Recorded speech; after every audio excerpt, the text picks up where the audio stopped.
अस्सलामुअलैकुम dear students. Previous lecture में हमने मियोसिस की इंट्रोडक्शन के बारे में थोड़ा सा जाना कि मियोसिस में जो इनिशियल स्टेजेस हैं वो माइटोसिस से किस तरह मुख्तलिफ हैं। और आज हम मियोसिस के जो स्टेजेस हैं, प्रोफेज़ 1 है, उसके बाद मेटाफेज़ 1 है, एनाफेज़ 1, टीलोफेज़ 1 और फिर सबके सेकंड स्टेजेस आज वो हम इंशाल्लाह डिस्कस करेंगे। सबसे पहले प्रोफेज़ 1 यानी कि मियोसिस 1 का जो सबसे पहला स्टेज है वो कौन सा है? मियोसिस 1। आप एक बात याद रखें कि जो प्रोफेज़ 1 है वो मियोसिस का बहुत ही एक लेंथी स्टेज है। इवन माइटोसिस मियोसिस में सबसे ज़्यादा जो एक लेंथी स्टेज है उस वो कौन सा है? प्रोफेज़ 1 है। अब हम देखते हैं कि प्रोफेज़ 1 में क्या क्या होता है। प्रोफेज़ 1 के अंदर मज़ीद 5 स्टेजेस आते हैं एफएससी की बुक्स में। कहते हैं in prophase of meiosis the chromosome behave as pair of homologous chromosome. Homologous chromosome हमने प्रीवियस लेक्चर में जाना कि होमोलोगस क्रोमोसोम्स क्या होते हैं। ऐसे क्रोमोसोम जो स्ट्रक्चरली सिमिलर हों लेकिन जेनेटिकली सिमिलर हो भी सकते हैं और नहीं भी हो सकते। तो माइटोसिस में एक ही क्रोमोसोम एक ही होमोलोगस क्रोमोसोम होता था हमारे सेल डिवीजन में, लेकिन मियोसिस में एक होमोलोगस क्रोमोसोम नहीं होता बल्कि एक पेयर होता है। देखें, एक होमोलोगस क्रोमोसोम ये है, दूसरा होमोलोगस क्रोमोसोम ये है और ये मिल जाएं तो एक पेयर ऑफ होमोलोगस क्रोमोसोम बनता है। तो मियोसिस में सेल डिवीजन और प्रोफेज के अंदर पेयर ऑफ होमोलोगस क्रोमोसोम्स होते हैं। अब हम देखते हैं कि प्रोफेज़ 1 के स्टेजेस कौन कौन से हैं।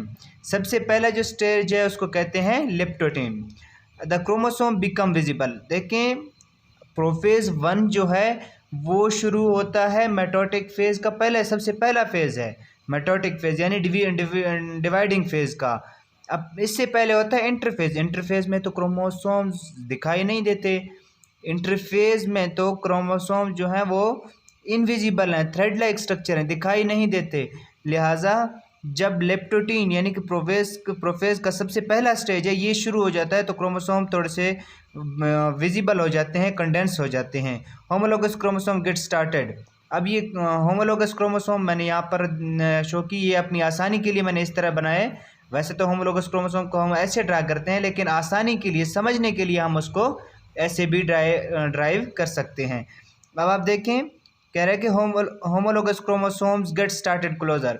अब लेप्टोटीन में जो एक होमोलोगस क्रोमोसोम ये है, एक होमोलोगस क्रोमोसोम ये है, ये एक दूसरे से थोड़ा सा करीब होंगे यानी कि करीब होना शुरू हो जाएंगे। उसके बाद हमारे पास ज़ाइगोटीन है। ज़ाइगोटीन में क्या होता है? The pairing of homologous chromosome start. देखें, ये एक होमोलोगस क्रोमोसोम ये है, ये है, और इन दोनों होमोलोगस क्रोमोसोम का आपस में जुड़ना, जिस प्रोसेस से ये दो होमोलोगस क्रोमोसोम आपस से मिलते हैं उस प्रोसेस को हम कहते हैं सिनेप्सिस। देखें, ज़ाइगोटेन में क्या होता है? ये दो होमोलोगस क्रोमोसोम एक दूसरे से मिलना शुरू हो जाते हैं। यहाँ पर देखें, ये एक दूसरे से मिले हुए, इनका मिलना कंप्लीट होता है वो पेकाइटिन में होता है, लेकिन शुरू इनका जो मिलना है वो ज़ाइगोटेन में ये मिलना शुरू हो जाते हैं। ये इस बार जब मैं एमडीके टेस्ट दे रहा था 2021 में, तो ये एमसीक्यूज आया था कि होमोलोगस क्रोमोसोम्स की पेयरिंग कहाँ कंप्लीट होती है। देखें, कंप्लीट होती है पेकाइटिन में और शुरू होती है ज़ाइगोटीन में। एक बात ये याद रखें। तो यहाँ सिनेप्सिस के ज़रिए जब दो होमोलोगस क्रोमोसोम आपस में मिलते हैं और एक स्ट्रक्चर बनता है उसको हम कहते हैं tetrad. The structure form during synapses consisting of 4 chromatid. देखें, 2 क्रोमेटिड इसके, 2 क्रोमेटिड इसके, ये दोनों एक दूसरे सिस्टर क्रोमेटिड, ये दोनों एक दूसरे के सिस्टर क्रोमेटिड, 2 और 2 मिलकर 4 सिस्टर क्रोमेटिड बनाते हैं। अब इस स्ट्रक्चर को जब 4 क्रोमेटिड्स मिल रहे हैं, 4 क्रोमेटिड वाले स्ट्रक्चर को जो सिनेप्सिस के नतीजे में बन रहा है उसको क्या कहते हैं? टेट्राड। उसके बाद पेकाइटिन है। पेकाइटिन में क्या होता है? सिनेप्सिस कंप्लीट हो जाता है। अभी भी मैंने आपको बताया एंट्री टेस्ट में ये एमसीक्यूज आया हुआ था कि सिनेप्सिस कहाँ कंप्लीट होता है, यानी होमोलोगस पेयर क्रोमोसोम्स की पेयरिंग कहाँ कंप्लीट होती है, तो आप कहोगे पेकाइटिन में वो कंप्लीट होती है। उसके बाद यहाँ पर क्रॉसिंग ओवर होती है। क्रॉसिंग ओवर असल में क्या कहते हैं, किस चीज़ को कहते हैं? ये दोनों एक दूसरे के सिस्टर क्रोमेटिड, ये दोनों एक दूसरे के सिस्टर क्रोमेटिड, लेकिन ये और ये एक दूसरे के नॉन सिस्टर क्रोमेटिड का कुछ फ्रेगमेंट्स एक्सचेंज करना, यानी इसके इस फ्रेगमेंट को अगर ये ले जाए और इसके इस फ्रेगमेंट को ये ले जाए, इस प्रोसेस को क्या कहते हैं? Crossing over. यहाँ पर देखें, ये कैपिटल बी था ना, ये कैपिटल बी वाले पोर्शन को स्मॉल बी वाला पोर्शन ले जा रहा है, और स्मॉल बी वाला जो ये पोर्शन है इसको कैपिटल बी वाला ले जा रहा है। तो यहाँ पर जो हमारे जीन्स हैं उनकी एक्सचेंजमेंट होती है, इसलिए हमारे जो बच्चे होते हैं इंसानों के या जानवरों के, वो एक दूसरे से शक्ल सूरत में मुख्तलिफ इसलिए होते हैं क्योंकि यहाँ पर जीन्स के एक्सचेंजमेंट होती है मियोसिस में, जब इंसान में गैमेट फॉर्मेशन होती है उस ड्यूरेशन में। उसके अलावा क्रॉसिंग ओवर देखें, the exchangement of fragment of non sister chromatid of homologous chromosome. Homologous chromosome के नॉन सिस्टर क्रोमेटिड के दरमियान किसी भी फ्रेगमेंट का एक्सचेंज होना, इसको हम क्या कहते हैं?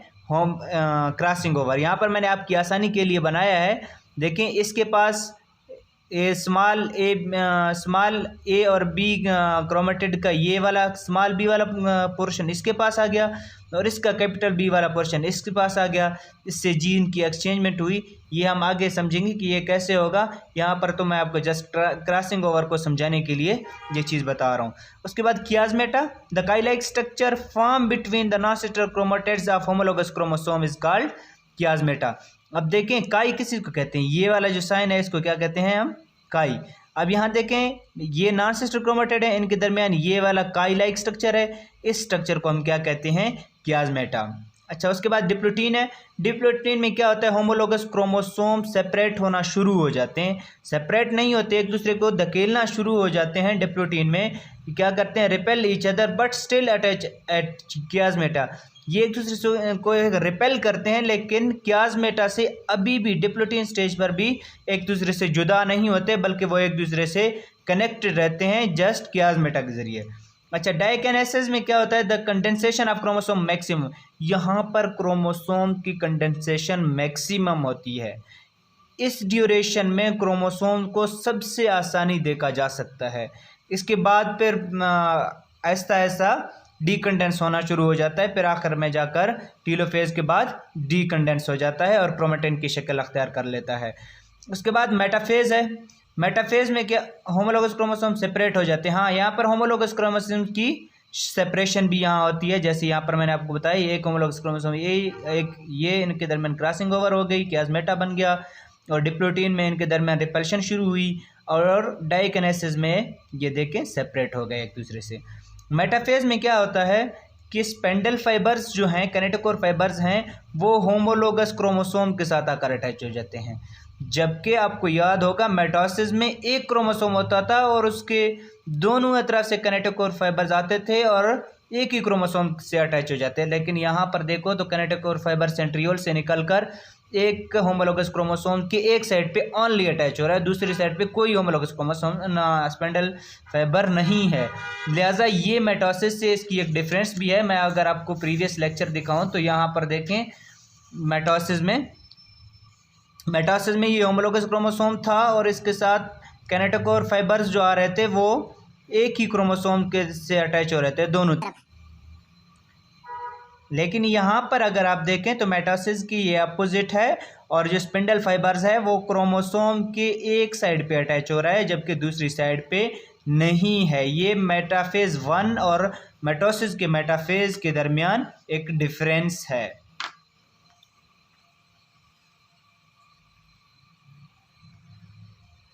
डियर स्टूडेंट्स, उसके बाद हमारे पास एनाफेज है।